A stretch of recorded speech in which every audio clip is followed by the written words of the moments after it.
My name is Staff Sergeant Cody Wayne Yates. I'm with the 563rd MP Company out of Fort Drum. We're from the 91st MP Battalion.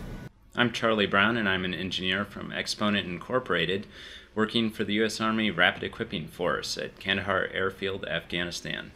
On November 24th, Staff Sergeant Yates came to our mobile lab at Camp Nathan Smith with a fix to the M249 bipod. Basically, this idea, I used to be a saw gunner, and one of the things I always hated about the bipod for the M249 saw was that the single roll pin that was in front of this block right here would always break, and therefore what would happen after that is if you were a saw gunner and you went to go try to use your bipods, or if you went to go try to carry it around, the bipods would always wind up spinning around in just a complete 360 circle.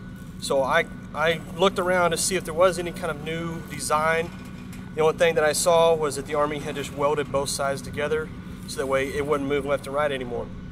So I kind of got out a piece of paper and got an old bipod out and just kind of looked at it and basically just kind of brainstormed for a little bit and figured maybe if we can make it to where instead of a roll pin that the front of the block is raised up and that it would have another point of contact in the rear.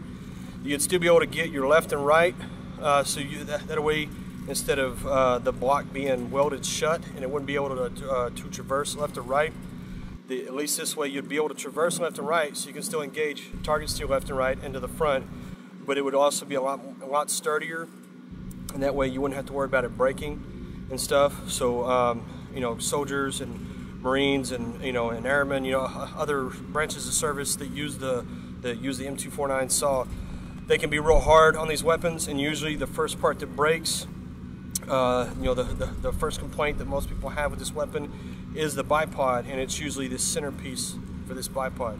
So that was the reason why I sat down, came with that idea, and brought it to the REF lab guys, and they were able to make something out that looks like it's going to be pretty outstanding. To produce the part, I used the 3D CAD software SolidWorks. The design incorporated Staff Sergeant Yates' ideas, adding flat stops to the front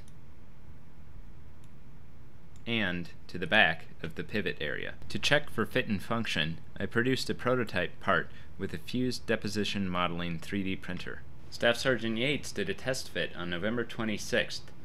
Minor adjustments were made, and then a 4-fixture CNC program was made using the CAM software FeatureCam. On November 30th, a part was milled out of 6061 aluminum using a Haas vertical CNC mill. This prototype was given to Staff Sergeant Yates, and on December 15th, he took his M249 to the range.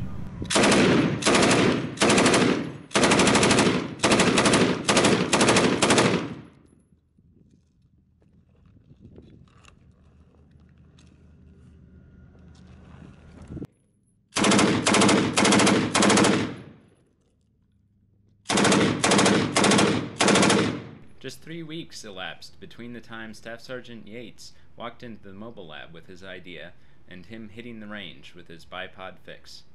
Work is underway to qualify the design and to approach the project manager with the fix.